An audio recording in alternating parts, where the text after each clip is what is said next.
اور چربی کھاتے تھے, یہ کوکنگ آئل نہیں کھاتے تھے وہ. تو اور میں نے خود کنٹینیو کئی روزے رکھ کے یہ تجربہ کیا ہے.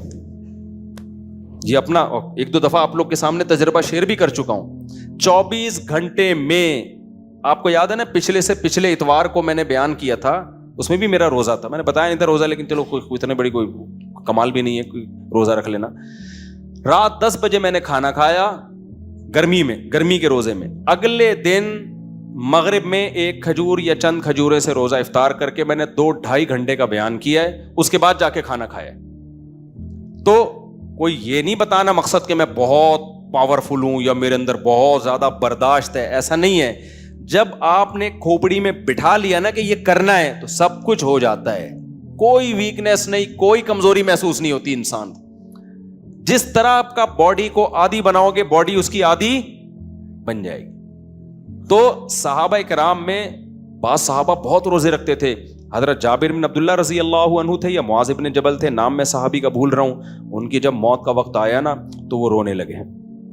لوگوں نے کہا شاید اب اپنے بچھڑ رہے ہیں تو اس لیے رونا آ رہا ہے. انہوں نے کہا نا نا نا نا. انہوں نے کہا کہ مجھے رونا اس پر آ رہا ہے, اللہ کو خوش کرنے کے لیے شدید گرمیوں میں روزے رکھا کرتا تھا, پیاس برداشت کیا کرتا تھا, بھوک برداشت کیا کرتا تھا, اس کا اپنا ایک مزہ تھا. اب یہ مزے, اب کھانے پینے کے مزے تو ہو سکتے ہیں جنت میں ہوں, یہ جو بھوک پیاس برداشت کرنے کا جو مزہ تھا نا اللہ کے لیے, اس مزے سے محروم ہو رہا ہوں. عمل کا دروازہ کیا ہو رہا ہے, بند. یہ وہی بات ہے جو میں نے ابھی کہی تھی کہ جو کام مشکل ہوتا ہے نا, آپ جب کرنا شروع کرتے ہو تو پہلے دن زیادہ مشکل, دوسرے دن تھوڑا کم مشکل. آپ روزہ رکھ کے دیکھو نا, 3 روزے اکٹھے رکھو, پہلے دن بہت مشکل لگے گا آپ کو, روزہ اٹھا ہی نہیں جائے گا سحری میں. جتنی مرضی نیت کرو, صبح آدمی کہے گا یار میں پاگل ہوں کہ اچھا بھلا چل رہی ہے ہنسی خوشی زندگی, بلا وجہ میں روزہ رکھ لوں. یہ شیطان آپ کو یہ کہے گا. لہذا 6 مہینے سوچنے میں گزر جائیں گے آپ کے, ٹھیک ہے نا, ہمت نہیں ہوگی. لیکن ایک دن رکھ لیا آپ نے, ہو سکتا ہے دن میں 6-7 دفعہ خیال آئے کہ کل نہیں رکھنا بھائی, لیکن جب آپ افطار کرو گے نا تو آپ کہو گے یار تھوڑی ٹینشن اٹھا کے کل بھی رکھ لیتا ہوں. ٹینشن ہوگی اس میں بھی, پہلے دن کی نسبت کم ہوگی, تیسرے دن اور کم ہوگی. تو جب عادت ڈال لیتا ہے انسان تو پہلے اسٹیپ میں ٹینشن ختم ہوتی ہے. مزید کنٹینیو کرتا رہے تو وہ ٹینشن کے بجائے مرغوب اور لذیذ بن جاتی ہے. تبھی حضرت جابر بن عبداللہ کو کیا ہو رہا ہے, غم ہو رہا ہے. غم ہو رہا ہے کہ بھائی یہ تو نعمت مجھ سے چھوٹ گئی. میں پشاور میں تھا نا, ایک بزرگ کی بات تھی, بڑا ایک پٹھان تھا, بڑا مجاہد تھا, رشیا کے دور میں بہت جہاد کیا اس نے, بڑے بوڑھے ہو گئے تھے وہ, 99-90 سال ان کی عمر. ہم کھانے پہ بیٹھے ہوئے تھے تو میں بیٹھا ہوا تھا تو کسی کو ہو گیا, ٹاپک چھیڑ دیتے ہیں نا لوگ, آٹو پہ ہو گئے ہیں. اب جہاں میں بیٹھا ہوں خود ہی 4 شادیاں چھیڑ دیتے ہیں. تو وہ 90 سال یا 80 سال کے بزرگ تھے, ان سے کہنے لگے بھائی آپ بھی 4 شادیاں کر لو, یہ کر لو وغیرہ وغیرہ نا. میں چپ بیٹھا ہوا ہوں خود ہی.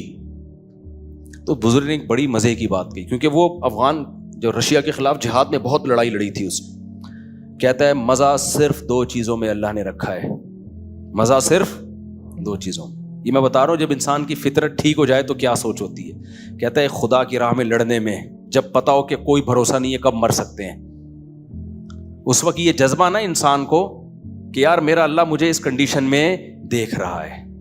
اگر اللہ سے محبت ہوگی تو پھر یہ باتیں سمجھ میں آئیں گی, محبت نہیں ہوگی پھر نہیں آئیں گی سمجھ میں.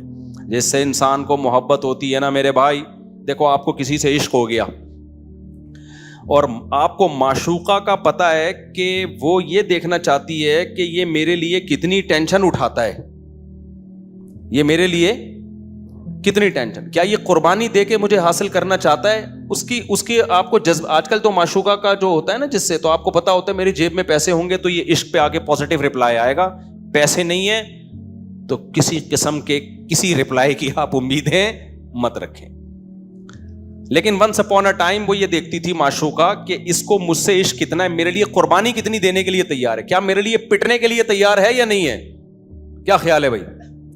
اب آپ اس کی گلی میں گئے, اس کے بھائیوں نے پبلک نے پکڑ کے آپ کو کوٹنا شروع کر دیا, آپ کو ایک ایک چانٹے پہ طبیعت سے تکلیف ہوگی, کیونکہ آپ کو پتا ہے یہ میں پٹ تو رہا ہوں جس کے لیے پٹ رہا ہوں اس کو پتا نہیں ہے. تو ایک ایک چانٹا مس کال لگے گا آپ کو کہ ساری قربانی کیا ہو رہی ہے بھائی، ضائع جا رہی ہے. بعد میں اس کو فون کر کے سمجھانا پڑے گا تمہارے بھائی نے اتنے تھپڑ مارے پھر بھی میں گلی چھوڑ کے نہیں گیا، پھر بھی میں گھنٹی پہ ہاتھ رکھ کے کھڑا رہا. لیکن ظاہر ہے بتانے میں وہ تو نہیں پتا چلے گا نا، اس کو وہ جذبات تھوڑی بنیں گے. ارے کوئی آپ کو آ کے بتاتا ہے ایکسیڈنٹ ہوا اور بندہ یوں ہاتھ پاؤں ٹوٹ گئے، آپ کے وہ جذبات نہیں بنیں گے. وہی منظر اپنی آنکھوں سے دیکھو گے عجیب جذبات بن جائیں گے. تو آپ کو ایک ایک چانٹا مشکل لگے گا یار، جس کے لیے پٹ رہے ہیں وہ تو دیکھ رہا نہیں، لہذا یہ پٹائی ہی برائے پٹائی ہی ہے، اس کے کوئی بینیفٹس نہیں. لیکن کوئی آپ کے کان میں آ کے بتا دے تیری محبوبہ کھڑکی سے جھانک رہی ہے اور وہ دیکھ رہی ہے، تو خدا کی قسم آپ کا دل چاہے گا طبیعت سے پٹوں. کیا ہو جائے؟ بس ہاتھ پاؤں نہ ٹوٹیں، کیونکہ لنگڑوں کو کے لیے ہاتھ ہی پاؤں ٹوٹ گئے پھر مسئلہ ہو جائے گا نا. پھر آپ چاہو گے یار مار کھا لو، کیونکہ جتنی مار پٹے گی محبوبہ کے دل میں محبت کے جذبات اتنے زیادہ بھڑکیں گے. تو یہ دنیا مردار کی محبت کا جب یہ حال ہے، تو جو اللہ شکور ہے، جو قدردان ہے، جو تھوڑے پہ بہت زیادہ دیتا ہے، اس کے لیے جب بھوک پیاس برداشت ہوگی یا اس کی راہ میں لڑا جائے گا اور پتا ہے کہ بھائی ٹانگ بھی ٹوٹ سکتی ہے، گرفتار بھی ہو سکتا ہوں، نابینا بھی ہو سکتا ہوں، جسم کے ٹکڑے بھی ہو سکتے ہیں، اللہ کہے گا پھر بھی میری راہ میں ڈٹا ہوا ہے. خدا کی قسم اللہ ایسا قدردان ہے. تبھی حدیث میں آتا ہے من قاتل فواق ناقۃ وجبت لہ الجنہ. جو عرب میں کیا ہوتا تھا، اونٹنی کا دودھ جب نکالتے تھے نا تو چند سیکنڈ کے لیے اس کو چھوڑتے تھے تاکہ دوبارہ تھنوں میں دودھ آئے، پھر دوبارہ نکالتے تھے. آپ صلی اللہ علیہ وسلم نے فرمایا جو اتنے سے ٹائم کے لیے اللہ کی راہ میں جس نے جہاد کیا، اللہ نے جنت اس کے لیے واجب کر دی. کیونکہ اتنے سے ٹائم میں ہاتھ ٹوٹنے کا خطرہ بھی تھا، سر پھٹنے کا خطرہ بھی تھا، نابینا ہونے کا خطرہ بھی تھا، گرفتار ہونے کا خطرہ بھی تھا، شہید ہونے کا خطرہ بھی تھا. چند سیکنڈ کے لیے اس نے میری خاطر یہ خطرہ مول لیا. تو بھائی یہ اللہ پھر اس قربانی کی تھوڑی قدر نہیں کرتا بلکہ بہت زیادہ قدر کرتا ہے. تبھی نبی صلی اللہ علیہ وسلم نے فرمایا، حضرت ابو ہریرہ کی حدیث، الا انبئکم بلیلۃ افضل من لیلۃ القدر، کیا میں تمہیں وہ رات نہ بتاؤں افضل من لیلۃ القدر، جو لیلۃ القدر سے بھی افضل. پوچھا گیا ضرور بتائیے. حضرت ابو ہریرہ نے فرمایا نبی سے میں نے سنا ہے، حارس حرس فی سبیل اللہ لعلہ الا یرجع الی اہلی، جو اللہ کے راستے میں فرنٹ لائن پہ پہرا دے رہا ہے، جہاد میں فرنٹ لائن پہ پہرا دے رہا ہے رات کو، اور اسے یہ خطرہ ہے کہ پتہ نہیں اس رات کے بعد میں گھر واپس جا سکوں گا یا نہیں جا سکوں گا. اس رات بغیر عبادت کا پہرا وہ لیلۃ القدر کی عبادت سے بہتر ہے. یعنی ایک آدمی لیلۃ القدر کی رات کو مسجد میں عبادت کر رہا ہے، دوسرا فرنٹ لائن پہ صرف کیا دے رہا ہے؟ حفاظت کر رہا ہے، بارڈر کی جہاد کر رہا ہے، مسلمانوں کی حفاظت میں لگا ہوا ہے. تو آپ صلی اللہ علیہ وسلم نے فرمایا کہ اس کی ایک رات جو بغیر عبادت کی، حدیث کا یہی مفہوم ہے. وجہ کیا ہے بھائی؟ جو عبادت کر رہا ہے نا وہ اپنی جان ہتھیلی پہ، اس کو پتا ہے میں صبح گھر میں جاؤں گا تو دودھ جلیبی سحری میں پکی ہوئی ہوگی، بیوی بچے گھر میں موجود ہیں، اور یہ کیا ہے اس کا تو کوئی پتہ نہیں، میری لاش جائے گی یا میں جاؤں گا. تو اللہ اس کو تھوڑی، اس کی نیکی کی ناقدری تھوڑی کرے گا، اللہ تو بہت قدردان ہے. تبھی حدیث میں آتا ہے شہداء کے لیے اللہ نے الگ جنتیں رکھی ہیں، الگ جنتیں. تو چند سیکنڈ لڑتا ہے نا، چند سیکنڈ. تبھی نبی نے کیا فرمایا، شہید کے خون کا قطرہ زمین پہ بعد میں گرتا ہے، اللہ اس کے گناہوں کو پہلے معاف کرتا ہے. تو سب سے پسندیدہ کیا ہے بھائی؟ اس نے اپنی جان ہتھیلی پر رکھی نا. کون آج کل قربانی دیتا ہے یار؟ سب باتیں کرنے پر گورنمنٹ، وہی میں بات کرتا ہوں نا، باتیں کرنے پر گورنمنٹ کی طرف سے کوئی پابندی، باتیں سب کر رہے ہیں، پھینک رہے ہیں لمبی لمبی. قربانی جو دینے کا جذبہ بہت کم لوگوں میں ہوتا ہے. تو جو لڑے گا نا اللہ کی راہ میں تو وہ ہلکا نہیں ہے، پھر وہ تو بہت بڑا مقام ہے اس کا اللہ کی نظر میں. تو اس بوڑھے نے کیا کہا، حالانکہ بڑی ٹینشن کا کام ہے یہ لڑنا، آسان کام. لوگ یہاں بیٹھ کے جہاد کی باتیں تو کرتے ہیں، لیکن جب جہاد کا میدان گرم ہوتا ہے نا تو جو حالات ہوتے ہیں وہ کبھی چھاؤں میں آئیں تو ہم آپ کو بتائیں گے. چھاؤں میں آئیں، ٹھیک ہے نا؟ اس کے لیے کیا ضروری ہے؟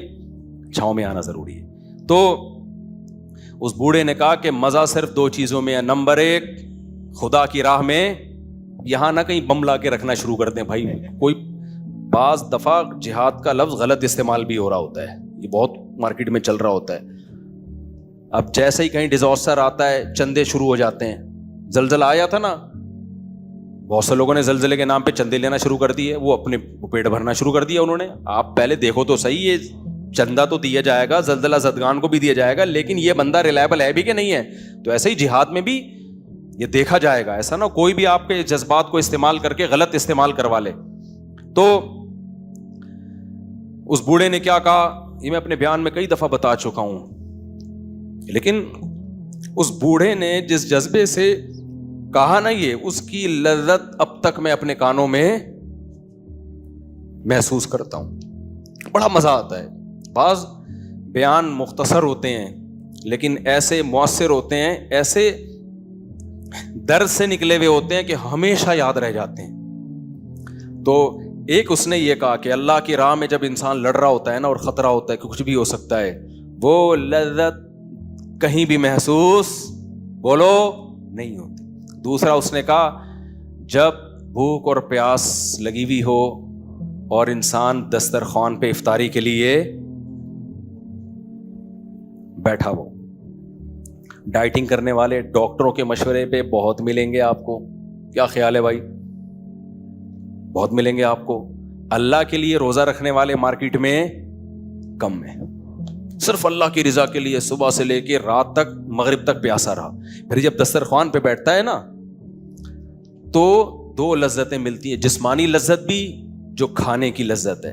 کتنا مزہ آتا ہے جب بھوک اور پیاس لگ رہی ہو, تو غیر مسلم کو نہیں پتا کتنا مزہ آتا ہے, کیونکہ وہ اتنے لمبے ٹائم کے لیے نہ بھوک برداشت کرتا ہے اور نہ پیاس. فاسٹنگ کرتے ہیں, اس میں بھی بیچ بیچ میں کچھ نوالے لیتے رہتے ہیں یہ لوگ. یہ جو غیر مسلم لوگ کرتے ہیں فاسٹنگ, اس میں پانی بھی حلال ہوتا ہے ان کے لیے, کافی بھی حلال ہوتی ہے, ٹھیک ہے نا, اور ایک آدھ پکوڑا کھانے میں کوئی حرج بھی نہیں ہوتا. مسلمان کی جو فاسٹنگ ہے, خاص طور پہ گرمیوں کی فاسٹنگ, وہ بڑی دیکھنے میں بڑی ڈینجرس ہے. جیسے میں نے بتایا نا 9 ذی الحجہ کو سارے الٹے پڑے ہوئے ہیں, ٹھیک ہے, سارے پڑے ہوئے. تو افطاری میں مزہ آئے گا کہ نہیں آئے گا؟ اس میں 2 لذتیں ملتی ہیں روزے دار کو, ایک لذت افطاری کی لذت اور ایک روحانی لذت کہ اب یہ اللہ کے حکم پہ ہم کھا رہے ہیں. اللہ کہہ رہے ہیں اب تمہارے لیے کیا ہو گیا, کھانا اور پینا حلال. تو وہ لذت بتائی نہیں جا سکتی, محسوس کی جا سکتی ہے. جن کے دلوں میں تھوڑی سی بھی اللہ کی محبت کی رمق ہے نا, اس کو وہ لذت محسوس ہوتی ہے.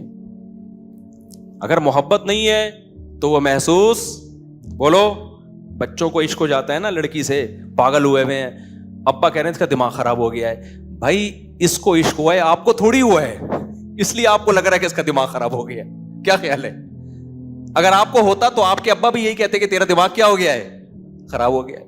تو جس کا ہوا ہوتا ہے اسی کو پتا ہوتا ہے کہ سیٹنگ پہ آیا ہے, خراب ہو گیا ہے. تو جس کو محبت ہوتی ہے اس کو جذبات کا پتا ہوتا ہے, جس کو نہیں ہوتی بھائی اس کو سمجھاتے رہو, اس کی کھوپڑی میں بات نہیں آئے گی. اس لیے صوفیہ کرام اس کی کوشش کرتے ہیں اللہ کی محبت پیدا کر لو تو بہت ساری لمبی چوڑی تقریروں سے بچ جاؤ گے, آٹومیٹیکلی بہت سی باتیں سمجھ میں آنا شروع ہو جائیں گی. تو جابر بن عبداللہ تو بہت تقوی کے اعلیٰ مقام پہ پہنچے ہوئے تھے نا, کہ ان کو تو رونا اس پر آ رہا تھا, روزہ نہیں رکھنے کا موقع ملے گا ہمیں.